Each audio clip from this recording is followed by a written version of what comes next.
Good afternoon, everyone, and thanks for joining us today for the Independent Futures that Work webinar training. This is our first webinar training with the Independent Futures that Work project.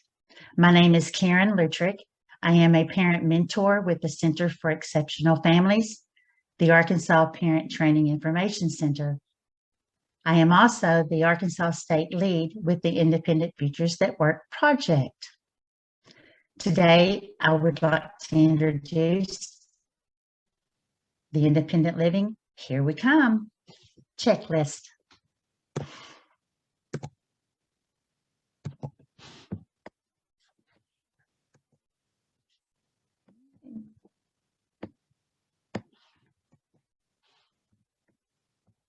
Bear with me one moment, we're not advancing. There we go. The Rehabilitation Service Administration Parent Training Information Independent Futures that Work project is funded through a grant from the U.S. Department of Education, Office of Special Education and Rehabilitation Services, Rehabilitation Service Administration, and is a project of the Alabama Parent Education Center. Today's Zoom training is being recorded, and your continued participation implies your consent.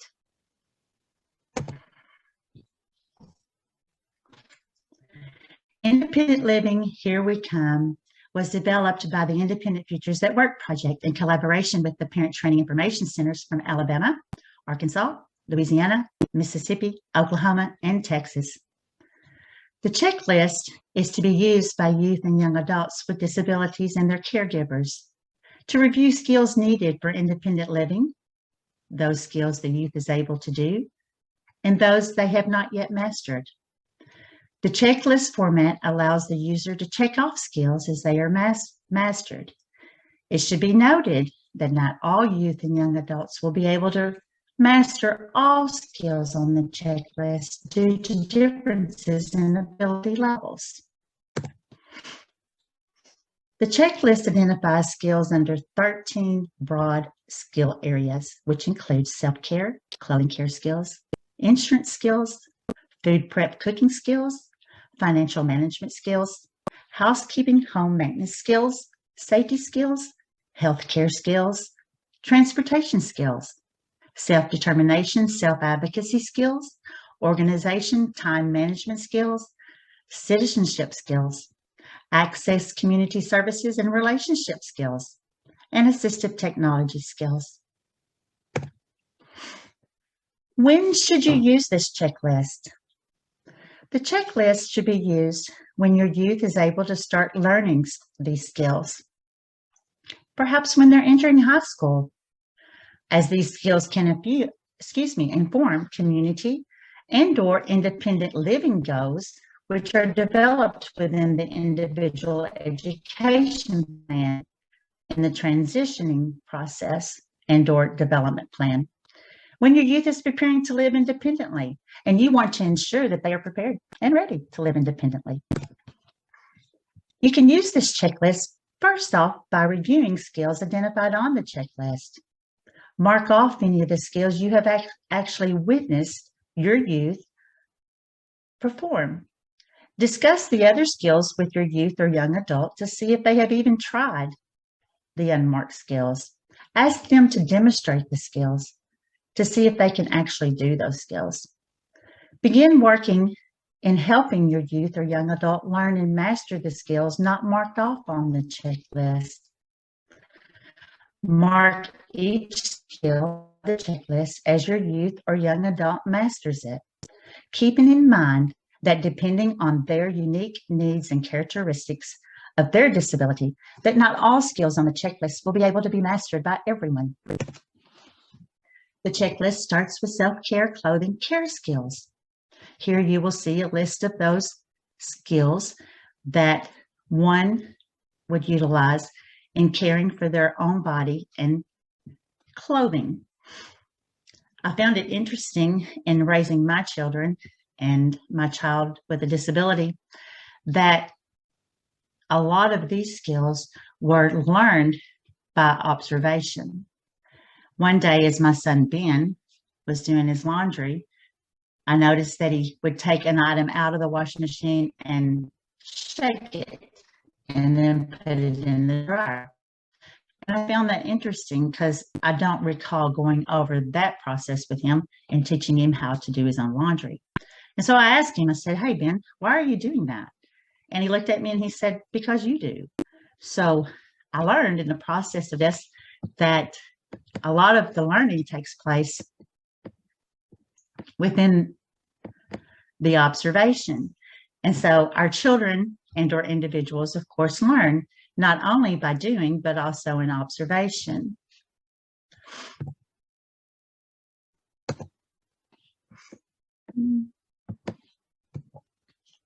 Insurance skills, those skills needed to protect oneself and possessions.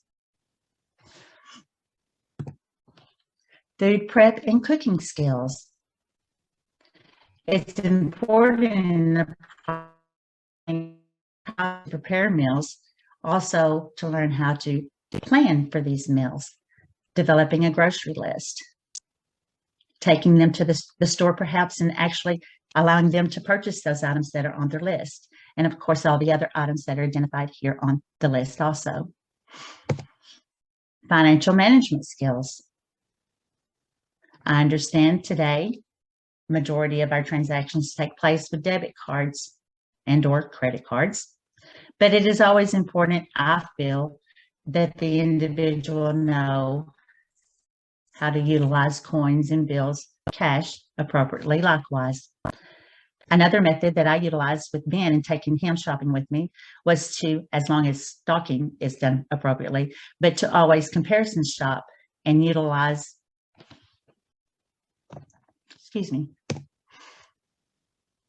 and utilizing the meter codes on the shelves of the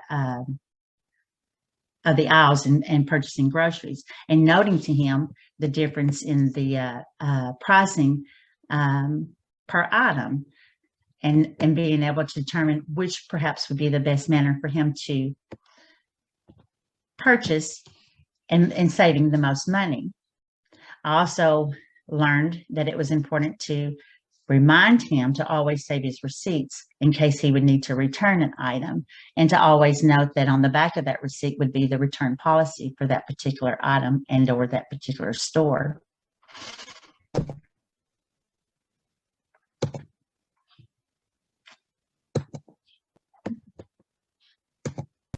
Excuse me, I'm having a delay in moving forward. Housekeeping and home maintenance skills, skills for which are needed to maintain a home. You will notice we go through this on almost every item that we've listed. It's always to be able to have the ability to ask for assistance when needed. Safety skills, those skills that are needed for keeping one safe in the case of an emergency. One of the things that I did, and I've told all of my children, this is for me and or this is for us. Things are laminated and by means of a magnet placed on our refrigerator, those numbers, those safety numbers to contact. I even have my measurements as far as cooking skills, have the measurements listed down and how to convert those measurements. Emergency phone numbers, of course, are all listed there also. Healthcare skills. Those skills needed to maintain healthcare and seek medical treatment. An additional item here in working with Ben and obtaining his prescriptions, the process I followed with him was to always consult with the pharmacist, whether it was required or not due to the medication that he was purchasing. But that's something that he always does, and he always makes sure that he understands how the medication is to be administered if it is a prescription. The one process that Ben goes through it when it comes to taking care of himself and applying medication is peroxide and Band-Aids. That's two of the things that Ben always has to have. And then the next step, of course, is Neosporin that he knows when and how to utilize. those items, and those are definitely care items that he has to have in his cabinet in the bathroom. Always write down their questions for the doctor and take those to the appointment with them. This is something that we always do, just so that we can recall and be able to make sure we cover. I'm not always available, and or Ben's not always available to have the opportunity to have someone go with him. And so we prepare those questions, or he prepares those questions, and many times even ask for the physician to write the answers down on paper so that he can make sure that he's had all those concerns covered at the time of his visit.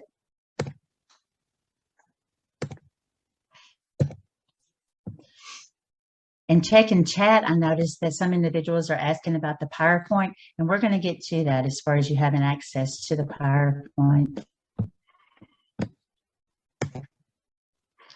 Transportation skills, those skills needed to get around the community.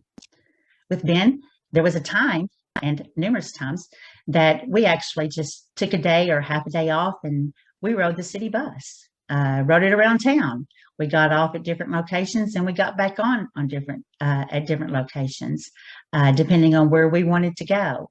But I actually took him and went through that process with him.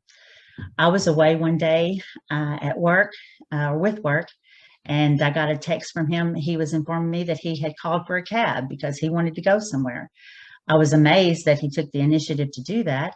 But again, because of numbers that we had posted on the refrigerator in case of certain instances, and having access to those numbers and needing that assistance, he took that upon himself and called and had a cab come and pick him up and take him, and then also arranged for the cab to pick him up and bring him back home. I was amazed. That's something that I never actually practiced with him, but he had the opportunity and the access to do so. Self-determination and self-advocacy skills. The skills needed to know one's rights and make those decisions and advocate for themselves. My son Ben is deaf. He does wear hearing aids, and he benefits greatly from that. But the one thing that Ben will almost always do when you initiate a conversation with him, he will let you know that he's hard of hearing, but he wears hearing aids. And so he will tell you, please look at me when you talk to me. He doesn't hesitate and always has on him a pen or pencil and a small notepad in case he needs to write something down, and or he needs to ask you to write something down. It's important, however, to teach those skills for the child and the individual. Organization, time management skills. Skills needed for keeping track of life events and managing time. Citizenship skills. Right there with obtaining his driver's license, the next step for Ben, or the most important next step to him, was filling out his voter registration and receiving that in the mail. And I can guarantee you at any time you can ask to see that, and he has it on him. He's proud to have that, and he participates with that within his rights to do so. Access community services and relationship skills. Skills needed to access the community services and build those relationships with the individuals that can provide the service that the individual may need. Assistive technology skills, the skills needed for those individuals who have unique communication needs. Wrapping things up today, where can you find the Independent Living Here We Come checklist? By visiting the Independent Futures at Work website. This is the direct link to the Independent Living Here We Come checklist. And then below, more information and the Independent Futures at Work website. To quickly review, on the Independent Futures at Work website,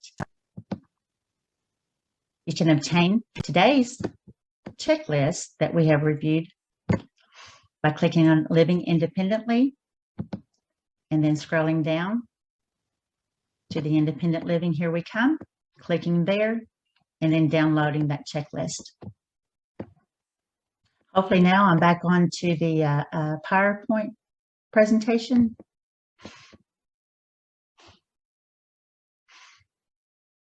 I want to take you one other location also, that work website.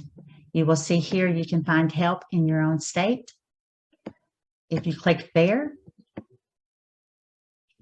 and if you scroll down, from here you can click on the Center for Exceptional Families, which is the Arkansas Parent Training Information Center. Click there, and you will see our resource for teen and young adults in the state of Arkansas. And these are all transition resources that through the Independent Living Futures that Work project, we have developed and or obtained, and entered onto or have made available onto our website. And as you scroll down, you can see the various resources that are available here in Arkansas. And then, of course, we also included some national resources that are available.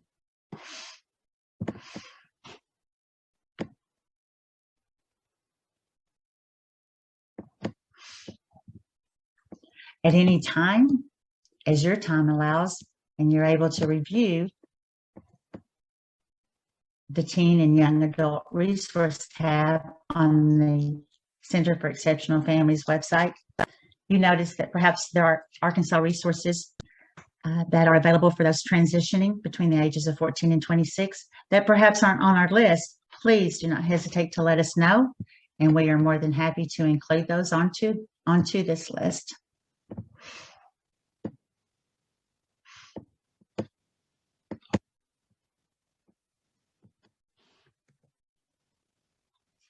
I wish to thank you today for attending the training. It's been quick, hopefully short and sweet, and you can get back to whatever you're working on today and perhaps even having lunch. These are the other states icons that are participating with the Independent Futures that Work project.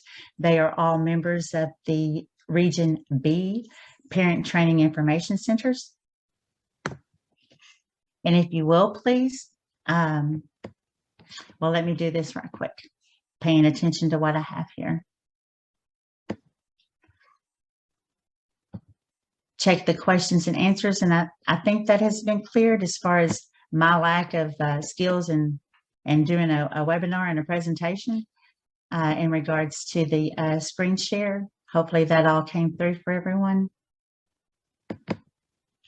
If you will, please, today, phone and scan the QR code and access the survey, and or in your chat box at the beginning of the presentation, I provided the link here that you should be able to click on. In regards to today's training survey link, you may need to scroll back up to the very top of your chat, and hopefully from there you can see the link for the survey. If you will, before exiting, click on this link for the survey and complete that survey. And I'll leave the screen open for a little bit so you have the time to do that. If you will, please take a few minutes and complete that survey. And then as you've completed that survey, that'll end today's training. If you have any questions in the future, please do not hesitate to contact the Center for Exceptional Families by visiting us on Facebook and or our website, and or myself at karen.lutrick@tcfef.org.